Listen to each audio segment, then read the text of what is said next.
Bueno, gente, vamos a ver al economista Emanuel Álvarez Agis defendiendo lo indefendible. Quiere cobrar impuesto cuando sacás la plata del cajero. O sea, más robo imposible. Vamos a verlo porque estuvo en La Nación Más con Cristina Pérez. Está con nosotros Emanuel Álvarez Agis, economista. Podemos escuchar, si te parece, Manuel, el corte que generó polémica. ¿Me voy a escuchar a mí mismo? Te vas a escuchar a vos mismo. Dale, a ver. Yo creo que hay que cobrar un impuesto al efectivo, Sí. de manera tal de que el consumidor sea el que induzca al comercio a blanquearse. ¿Cómo sería eso? Voy al cajero, pongo 1000 y salen 900. Entonces, cuando me doy cuenta que pasa eso, voy al kiosco y le digo, no, cobrame con tarjeta, con billetera virtual, con QR, etcétera. Bueno, ¿te querés retractar, Emanuel? No, quiero que pongan los 2 minutos que siguen porque la propuesta tiene 3 patas. A ver, déjame introducirte en esto. No hay que ser economista, es muy sencillo. Argentina tiene un gran problema de informalidad. Eso lo que hace es que los que estamos en la formalidad básicamente paguemos los impuestos que no pagan los que están en la informalidad. Ahora, en la informalidad no hay todos delincuentes. Hay empresas que, dado lo pesado que son los impuestos en Argentina, si pasan a la formalidad, funden. Entonces tenés ese problema que no es de sencilla solución. Entonces, estudiando, porque no es que se me ocurrió a mí, digamos, estudiando experiencias de problemas parecidos a la Argentina, di con una propuesta que me parecía razonable, que era decir que tiene 3 patas. Primero, y lo más importante de esa propuesta, es la eliminación del impuesto al cheque. Porque hoy el cheque es un impuesto a los que estamos en la formalidad y bancarizados. Acordate que era una propuesta transitoria que obviamente quedó para siempre. Cuando vos eliminás el impuesto 2001, al cheque... ¿no? Claro, cuando 2001. vos eliminás el impuesto al cheque tenés un problema, aumentás el déficit fiscal.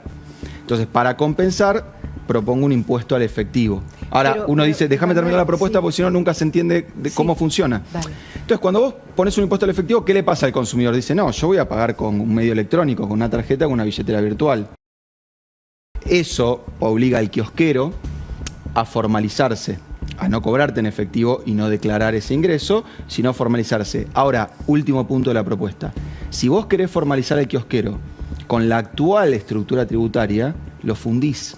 Entonces, Claro. la tercera pata de la propuesta es bajarle los impuestos a las pymes, o sea, a las medianas y a las pequeñas empresas. Entonces, fíjate, son 3 propuestas.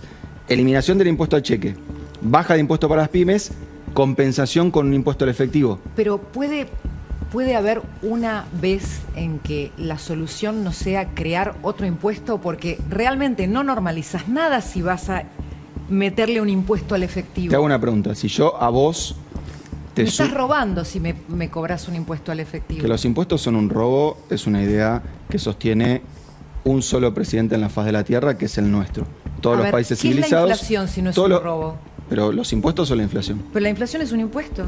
No, la inflación es un impuesto, es un abuso del lenguaje. La inflación es la inflación, un impuesto es un impuesto. Un impuesto es una ley Viene siendo un que te impuesto obliga a institucional. pagar una cierta... El más regresivo Pero te hago de una pregunta. todos, el que afecta a los pobres. Pero te hago una pregunta, Silvina. Imagínate que yo a vos te digo... Perdón, Cristina, te hago una pregunta. Imagínate que yo a vos te digo, che, te voy a bajar 5% el IVA y te voy a subir 5% el impuesto a las ganancias. O te voy a bajar 5% el impuesto a las ganancias y te voy a subir 5% el IVA. No te estoy robando. Uso tu verbo. No me gusta, uso tu verbo. Ni más ni menos que antes. Lo que estoy haciendo, déjame ponerte el ejemplo sencillo, es que si la Argentina cobra 30 pesos por cada 100 pesos que se trabaja en la Argentina, se cobra 30 pesos de impuestos, yo lo que estoy diciendo es bajarle 5 pesos al que está formalizado y bancarizado y subirle 5 pesos al que está en la informalidad. En principio no subí ningún impuesto. La carga tributaria de Argentina es la misma. Y te digo algo, ¿querés esquivar ese impuesto? ¿Lo querés esquivar? Es muy sencillo. Como consumidor, te alejás del efectivo y pagás con medios electrónicos de pago. ahora, Y como, pará. termino con esto, y como comercio, te vas a blanquear con una estructura impositiva más liviana, porque yo no pienso que un kiosco puede pagar 21 de IVA, 35 de ganancias, 0,6 de cheque y los ingresos brutos que se le ocurra al gobernador. El problema que yo veo Ujú. como ciudadana común es que Argentina ya está al tope de su capacidad tributaria para que cualquier negocio sea negocio. Entonces, tenés que bajar, no subir nada y tampoco meter un impuesto generando otro obstáculo para la actividad, cuando lo que tenés que hacer es empezar a bajar. Estuvo circulando un impuesto, un videíto sobre lo que pagan los industriales en Paraguay y lo que pagamos nosotros. no podés crear más impuestos por mucho tiempo, porque lo que vas a hacer es impedir el crecimiento una vez más. Dos cosas. Yo lo debo estar explicando muy mal, porque lo que estoy proponiendo no es subir impuestos. Insisto, Argentina por cada 100 pesos, 30 son impuestos. Pero ¿qué crees ¿qué crees que piensa el que dice que va al cajero, saca 1.000 y le dan 900? ¿Vos conocés alguna persona que haya en este estudio, en tu familia, en tus amigos, que no tenga o una tarjeta de débito o una de crédito o una billetera virtual? No. Bien, entonces si la tiene, no paga el impuesto.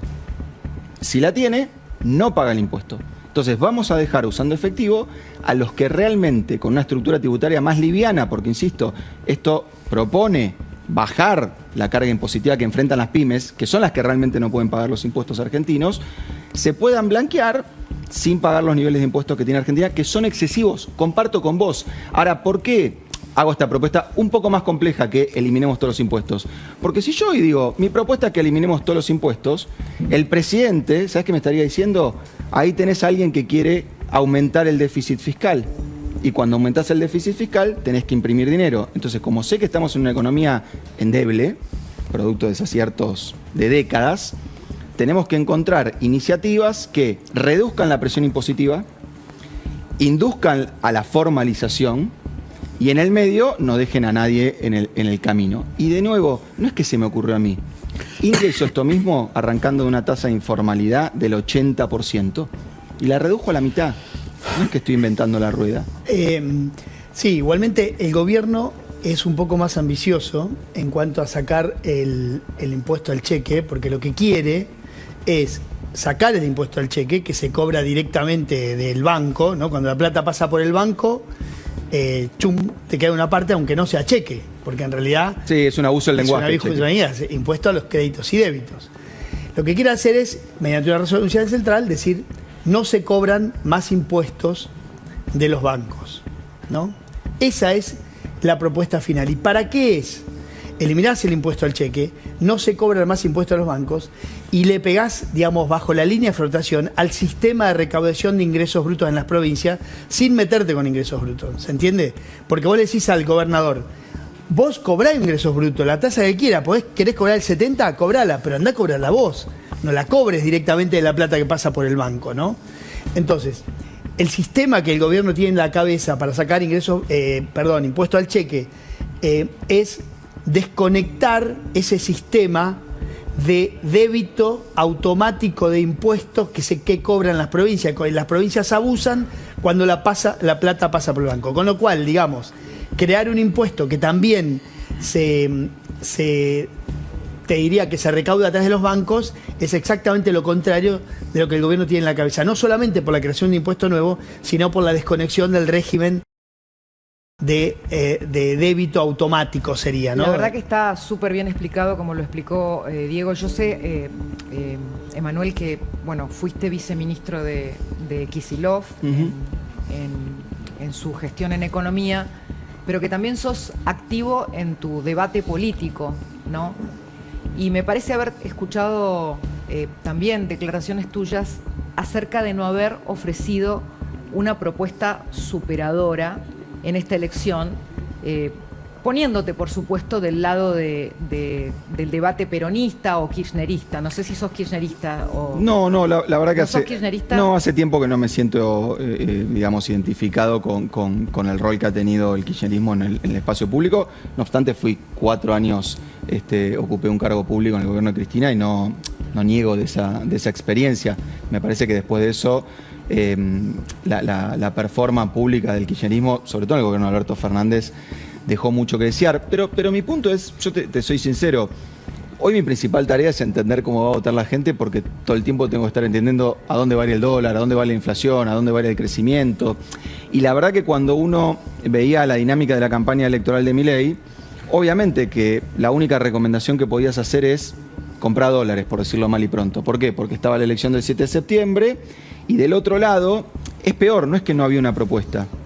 Lo único que yo escuché es, y ahí sí era subir impuestos, un impuesto a la fuga de capitales, no pagarle al FMI y no pagar la deuda externa. Del otro lado te referís a... Del lado de la oposición. O sea, para vos hubo riesgo Cuca. Para mí, obviamente que hubo riesgo político, pero el problema es que en Argentina, ¿y por qué lo llamo riesgo político? Porque hace de un tiempo para esta parte, y te digo la verdad, para ser consultor económico es una desgracia, la mejor forma que tiene la oposición para ganar las elecciones es moverle la mesa al que está gobernando.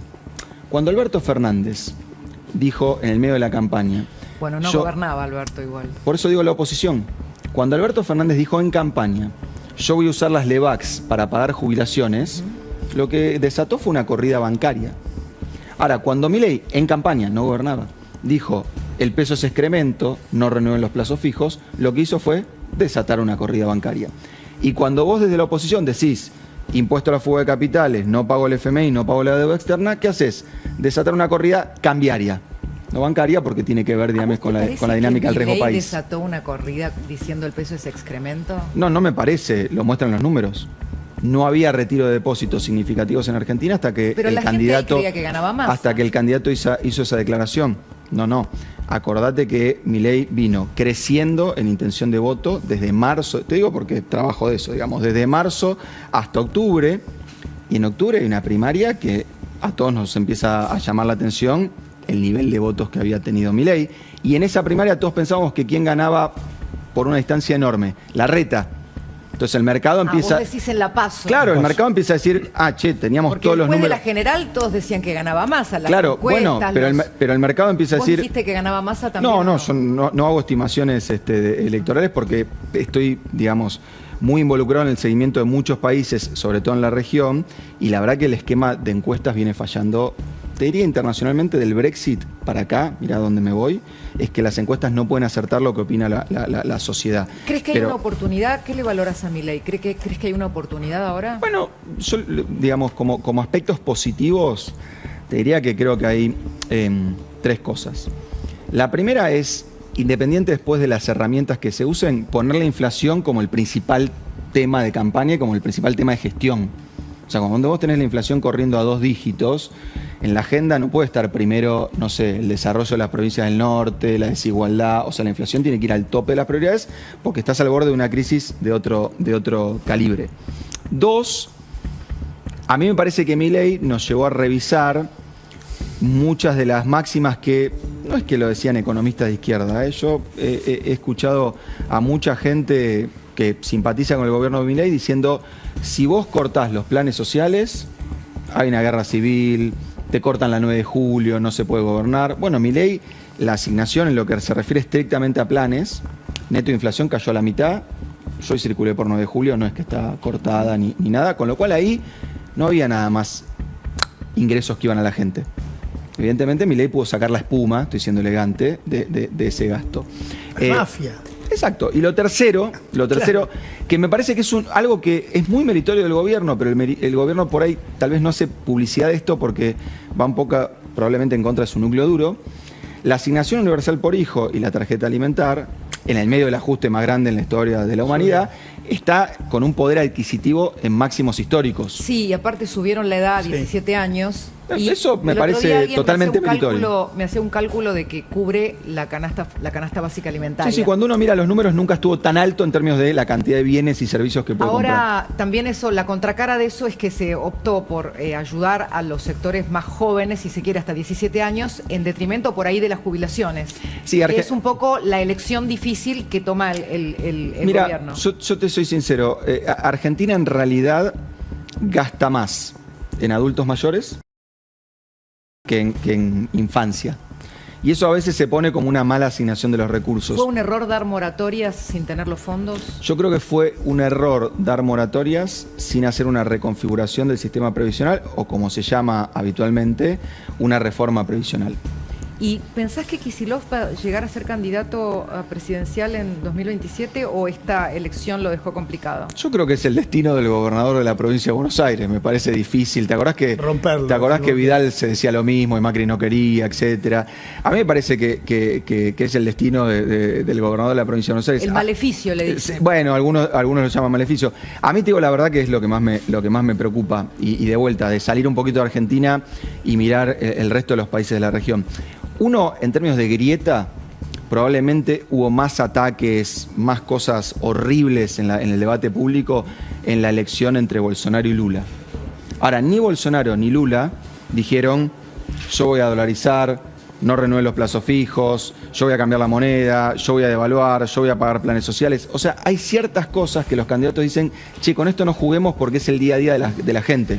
Por ahí podemos discutir si el aborto está bien, si el aborto está mal, si hace falta una modificación en educación, Ahora, pero estas discusiones son muy poco sanas para la economía. Independientemente de que no hubo una dolarización, ¿no sentís que los argentinos nos dolarizamos porque la política nos termina fundiendo con el peso, o con los controles, o con el intervencionismo, o con los impuestos? No es que lo siento, te doy un dato. En septiembre, los argentinos compramos la mayor cantidad de dólares de nuestra historia. Entonces no es Milei también, somos los argentinos los que nos dolarizamos. Te puedo dar un ejemplo que por ahí es un poco tedioso, la respuesta. Pero no, creo que lo vas a entender sencillo porque me parece que es algo que también nosotros vemos en el día a día. Si vos comparás la política argentina con la política peruana, vos dirías, Argentina tiene una estabilidad institucional mucho más grande, en Perú hay problemas institucionales recurrentes, presidentes que van presos, que se suicidan, bueno, etc. Ahora, sin embargo, la economía peruana no se mueve. ¿Por qué? Porque si vos lo miraras comparativamente por el tamaño de esas economías, el Banco Central de Perú, si Argentina tuviera que seguir la idea y la práctica del Banco Central de Perú, tendría que tener 200.000 millones de dólares de reservas. O sea, te lo pongo... Pero en Argentina lo que pasó es la decisión de Cristina de cambiar la carta. En Argentina lo que pasó fue la decisión de Cristina, la de Macri, la de Alberto y la de Milei. ¿Sabes cuántas reservas tiene hoy el Banco Central? Si vos contás el desembolso con el fondo, 4.000 millones de dólares.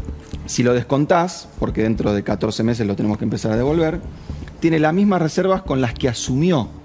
Y cuando a mí me preguntaban qué opinás del Banco Central que deja Massa, yo decía, nunca vi un Banco Central tan destruido en la historia. La carta orgánica es Cristina y el kirchnerismo gobernó 16 años contra los 4 de Macri. Pero Cristina, no estoy diciendo que estuvo bien el cambio de la carta orgánica. Hay responsabilidades y responsabilidades, digo. Claro. Porque tenés la madre del borrego y luego lo que sigue. Por eso. Digamos que no es lo mismo. Pero es que a eso voy.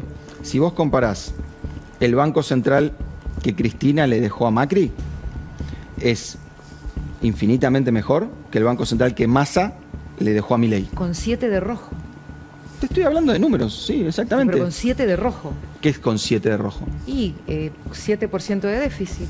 No, el Banco Central no se le mide el déficit, pero si te referís a reservas netas... Al déficit en general. Si te referís a la cantidad de dólares que había en el Banco Central, Cristina lo deja con unos 5.000 millones de dólares, Massa lo deja con menos, o sea, hay un signo negativo adelante. Vos hablas solo del Banco Central, claro, no, porque estamos hablando, vos me estabas hablando de las reservas. Pero ¿a dónde voy? El Banco Central de Massa se usó los dólares de la gente. Y los 40.000 para los importadores. Exactamente. Los 40.000 millones a los importadores. Ahora, ¿a dónde voy? Viste que, por suerte, en Argentina tenemos algunas políticas de Estado. Por ejemplo, Vaca Muerta de facto terminó siendo una política de Estado. Ningún presidente lo arruinó. O sea, todos los presidentes vienen siguiendo una dinámica más o menos razonable en cuanto a precios de los hidrocarburos, esquema de incentivos, etc. Bueno, deberíamos encontrar un consenso, no en 50 cosas complejas, etc. Deberíamos encontrar un consenso donde, no se atrasa el dólar para ganar las elecciones. Todo lo otro que quieras hacer, hacelo, pero no atrases el dólar para ganar las elecciones. ¿Estás de acuerdo con el consenso de la sensatez fiscal? ¿Crees que eso es un logro interesante a nivel sociedad? Porque la sociedad votó como votó en un contexto de ajuste y no de expansión monetaria como suelen ser los años de elección. Te voy a decir algo que me pasa como las salchichas. Me gustan, pero no me gusta de lo que está hecho. O sea, creo que la composición del ajuste fiscal de Milei fue muy injusta. Y no lo digo moralmente, digo que económicamente es un ajuste fiscal que paga un costo muy alto en materia recesiva. ¿Por qué? Porque al mismo tiempo que estás haciendo un ajuste, estás reduciendo la carga tributiva para los sectores de altos ingresos y estás bajando gastos en los sectores de menores ingresos. Eso, desde el Fondo Monetario Internacional, literalmente, hasta el trotskismo, te dice que está mal.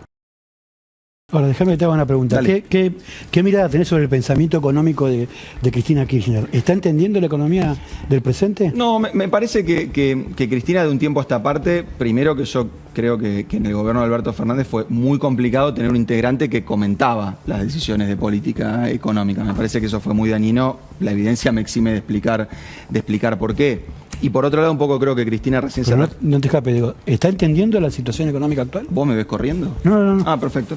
Y lo segundo que digo es que cuando yo veo las críticas de Cristina a la política de Milei, me parece que no dan el clavo. ¿No dan el clavo? No, me parece que no dan el clavo. Me parece que las críticas al gobierno de Javier Milei, a un gobierno que asume con el Banco Central que yo acabo de decir, totalmente vacío, tu crítica no puede ser, che, tenés que imprimir más pesos para aumentar el gasto público. Ahora, ¿no se equivoca. Bueno, justamente lo que yo digo es que por ahí lo que en el mundo, olvídate de la discusión de Argentina porque estamos muy atrapados en la grieta, pero en el mundo, lo que define a los pensadores económicos, digamos, de derecha o conservadores, de los de izquierda, los progresistas, no es los que dicen, che, tengo el Banco Central vacío, ok, de acá los que quieren hacer un ajuste, de acá los que quieren expandir. No es esa la división. Lo que te pasa, como le pasa a los republicanos y a los demócratas, es que unos dicen, che, hay que ajustar aumentando la carga tributaria en los sectores que tienen capacidad de ahorro, y otros dicen, no, hay que bajarle la carga tributaria a los sectores de altos ingresos para que inviertan más. Ese es el debate sano. Ninguno dice, pónganse a repartir plata, que total no importa cómo está el Banco Central. Por ahí Cristina no está concentrada en una crítica económica racional, sino probablemente está concentrada en hacer cierto discurso para la tribuna, donde busca demagógicamente enojar al sector que posiblemente ella entiende que la está pasando menos bien o que la está pasando mal. Entonces es una cuestión más política que económica. Lo que pasa es que siento que la gente se da cuenta que ahí es donde Cristina falla. A mí me da la impresión de que lo único que hace eso, en lo que deriva, es en que esta elección tuvimos la menor tasa de participación de la historia. ¿Por qué? Porque también cuando Milei decía voy a dolarizar, mi punto era, todos sabemos que no vas a dolarizar. Entonces, ahí debe haber un pibe de 25 años que dice, yo voy a votar a este tipo porque me hizo volver a creer en la política. Va a dolarizar, asume, no dolariza. Ahí tenemos un desilusionado que no fue a votar. Te digo algo, si Milei hubiese dicho, y estrictamente me refiero al periodo desde que asume hasta octubre de 2024, cuando entra el blanqueo. Si Milei hubiese dicho exactamente lo que hizo en ese periodo, yo hubiese dicho que con la mitad estoy totalmente de acuerdo, que es básicamente lo que hizo en términos cambiarios, pago de importaciones, bopriales, etcétera. Diría que con la segunda mitad tengo mis críticas, pero son de segundo orden, que es el ajuste fiscal. Ahora, en esta elección, en blanco. Bueno. Pensando en ese hermoso libro de Saramago, que donde un pueblo va de repente a votar y todos votan en blanco. Me jugué... ¿Vos a quién votaste, Cristina? Yo nunca digo mi voto. Ah, bueno... Por eso me jugaste mal. Hay gente que igual sospecho quién vota. Bueno, no es para sospechar. Está muy bien. Te estoy haciendo un chiste. Todos los votos valen. Obviamente. Igual, por suerte. Por suerte. Quiero decirte algo, Emanuel. Valoro que hayas venido a hablar abiertamente. Yo te agradezco mucho la invitación. Hacía un montón que no hablábamos. Porque estoy cansada de los que te piden el hemograma para darte una nota. Totalmente. Bueno. Hola, gente. ¿Qué tal? ¿Cómo están? Bueno, o sea, es un tema del que mucho no hay para agregar, porque se dieron cuenta, es increíble, o sea, a los tipos no se les ocurre otra cosa. Es impresionante, o sea, no se les ocurre, o sea, la única cosa que se les ocurre es ¿cómo podemos hacer para cobrar otro impuesto? O sea, tienen imaginación solamente en pos de impuestos, o sea, no tienen imaginación en pos de, che, ¿cómo podemos exportar más? ¿Cómo podemos hacer que vengan inversiones? ¿Cómo podemos hacer que los galperín de la vida se queden en el país y sigan apostando al país?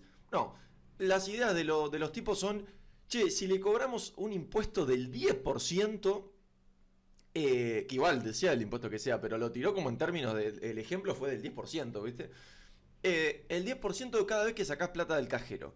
Aparte, lo que a mí, yo, además de lo obvio de que bueno, justamente como arranqué la introducción diciendo de que lo obvio es que no se les ocurre otra cosa, lo que además me parece una locura es que, o sea, no se dan cuenta que en Argentina, y en Argentina en cualquier país, porque, viste, siempre se dice en Argentina, viste, no, lo que pasa es que hicieron de nosotros cualquier cosa y bueno, tuvimos que adaptarnos a la situación. Pero digo, el ser humano, de por sí, siempre trata de evadir la ley. ¿En qué sentido? Cuando es tipo de impuestos, no estoy hablando de cosas graves, ¿no? De las leyes de la vida normal, ¿no? Pero digo, en cuestión de impuestos, es normal que la gente trate de evadirlo. O sea, es totalmente normal. ¿Y de qué manera lo va a evadir? No sé, va a terminar comprando dólares del USDT y lo va a ir a cambiar en una cueva y ahí se hace del efectivo. O sea, no sé, no es que, dice, listo, me cobran impuestos, entonces ¿sabes lo que voy a hacer? Voy a sacar plata de ahí y está bien que me cobren un impuesto. O solamente me manejo en transferencia, por más de que, no sé, justamente vas a una zapatería y te cobran el 15% menos por estar en efectivo. O sea, es una locura. O sea, lo que plantean es una locura porque por el simple hecho de que haya un impuesto, la gente va a tratar de buscar otro camino. Y ese otro camino no sabemos en qué depara, porque después termina habiendo una mafia de billetes, porque es así, porque, bueno, o sea, es eso. O sea, cuando vos controlás y regulás, aparecen un montón de mercados paralelos. Es así, o sea, no hay, viste, le quieren buscar la quinta pata al gato que no la tiene, gente, no la tiene, por favor, no la tiene. Y 2 más 2 da 4, no da 5. O sea, es, viste... así que, pero bueno, eso me parece una locura, por eso me gustó este video, porque hace agua por todos lados lo que dice Emanuel Álvarez Agis. Así que nada, gente, un saludo, nos vemos en el próximo y mil gracias por bancar. Nos vemos, chau, chau.